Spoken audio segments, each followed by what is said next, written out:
No, I Okay. absolutely embrace a pre-Adamic. Okay. Yeah. I just didn't. So how do you reconcile that with kind of what you're talking about, with there being the spiritual overlay on day one? Yeah. So before you get to day one, you get to Genesis 1:2. Yeah. In the beginning, God created the heavens and the earth.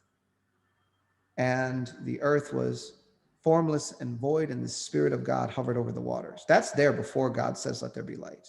Yeah. I mean, it's there before God says, let there be light. So, you know, that's part of it. I also, because this is big, you know, the pre-Adamic thing is a big deal. And it's a big deal not to like the average person. It's a big deal to the community of people we are committed to helping. Illuminati defectors, bloodliners, people that come from high levels of the occult world. Why? Because their bondage on their bloodlines pulls on pre-Adamic iniquity. Ask me how I figured that out. Helping people, right?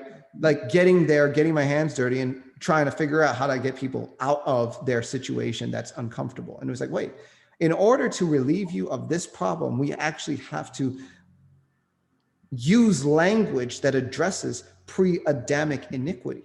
Why? Why is that the case? You know, but the Bible seems to point to pre-Adamic stuff in a number of contexts. One of them comes in, interestingly enough, from the book of Ezekiel, chapter 28. And I'm going to pull it up real quick because it's just interesting, you know.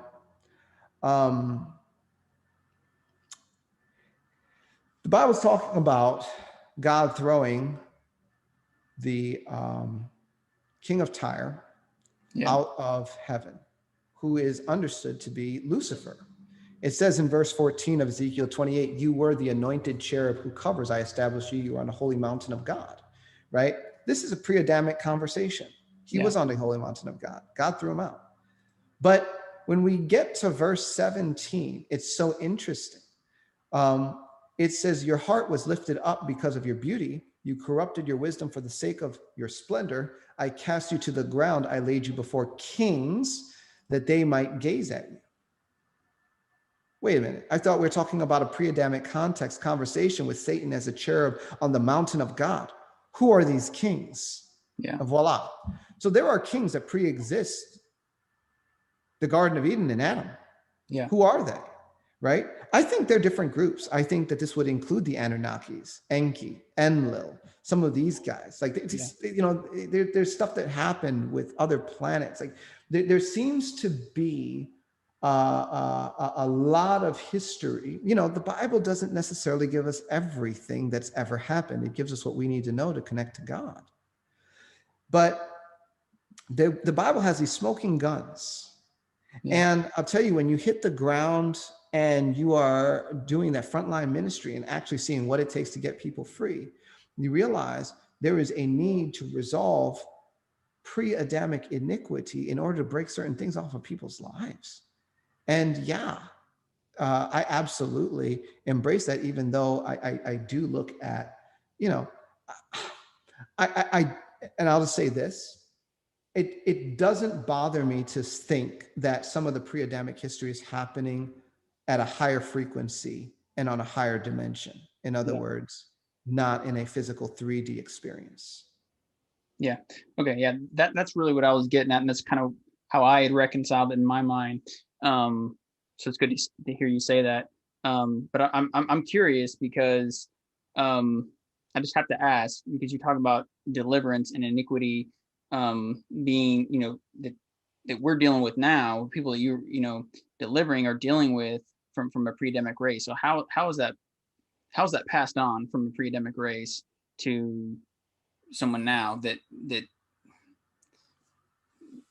where's the tie in there, I guess is my question. Yeah, it's a big mess, isn't it? So, I mean, there's a lot of layers to this question. And the truth is, you know, there's things that I could say that are going to sound completely off the wall, but are true.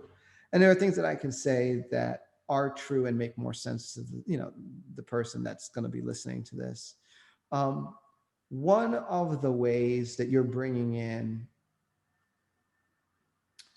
pre-Adamic iniquity is through the interaction of some of these fallen groups with human races, right? Now, the Bible tells us about Genesis chapter 6. We learn that there were these company of watchers, book of 1 Enoch says 200, came down on Mount Hermon. They rebelled and they inseminated man with their seed. Hybrids were on the earth. And, there's a whole chronology after that. And so we look at that, yes. But that incursion is not by any means the only interaction that humans have had with other groups that are not human in history. I mean, there's stuff that happened then and also after that. There is a lot of inception and convergence points between human populations. And, there's this book, it's called Snatched from Satan's Claws. The book was written by a witch doctor that defected to Jesus Christ from Africa. And he talks about how, just the most bizarre things for the average person, but, the world that I live in, it's normal. So this guy was actually breastfed by a mermaid. It's like his first chapter, right? His father was a witch doctor, came from a long line of witch doctors. 8 generations back, the story goes that there was a woman who came out of the sea. That's the underwater spirit kingdom. Physically incarnated, married the man, the warlord or whatever.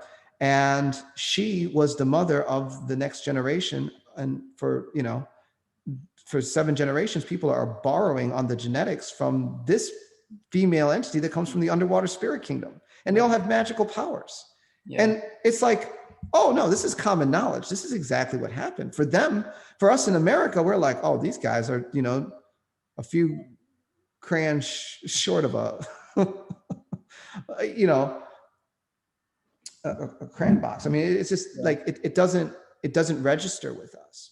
But I'll say this, Greek thinking, this Western mindset that has really dumbed down and actually completely overwritten Earth history with fantasy is the problem.